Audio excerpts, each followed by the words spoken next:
আজকে আমি লাঞ্চে নিয়ে যাচ্ছি হচ্ছে আপনাদের সাথে সকালে ভিডিও শেয়ার করলাম কি রান্না করেছি, বাট এটা শেয়ার করতে ভুলে গেছি যে আজকে আমি লাঞ্চে আর ব্রেকফাস্টে কি নিয়ে যাচ্ছি।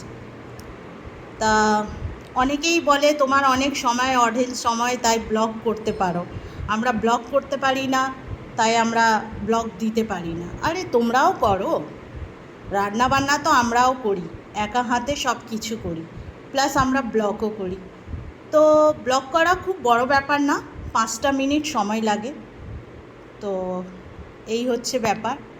আর যদি শরীরে আলসি থাকে তো নাই রান্নাবান্না করা যাবে, নাই ব্লগ করা যাবে, তাই না ফ্রেন্ডস? তো চলুন স্টার্ট করি। আমি আজকে ব্রেকফাস্ট লাঞ্চ কি নিয়ে যাচ্ছি। তো ব্রেকফাস্টে হচ্ছে আমার আজকে বলেইছিলাম যে কালকের আমি অনেক ওটস খিচড়ি বানিয়েছি।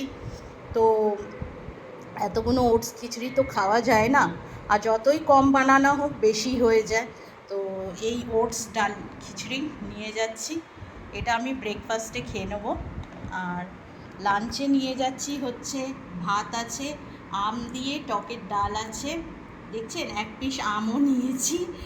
আর এখানে হচ্ছে পালং শাক, কুমড়ো, বেগুন, চিংড়ি মাছ দিয়ে চচ্চড়ি করা হয়েছে, এই হচ্ছে।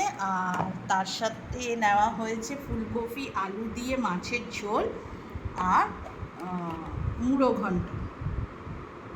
তো এই আজকে আমি লাঞ্চে নিয়ে যাচ্ছি। আপনারা কে অফিসে যান, কে লাঞ্চ নিয়ে যাচ্ছেন, কি লাঞ্চ নিয়ে যাচ্ছেন কমেন্টসে শেয়ার করবেন, আপনাদের ভালোবাসা দেবেন। ভিডিওটা ভালো লাগলে একটা ছোট্ট করে লাইক করে দেবেন, শেয়ার করে দেবেন। থ্যাংক ইউ এভরিওয়ান, ভালো থাকবেন, সুস্থ থাকবেন।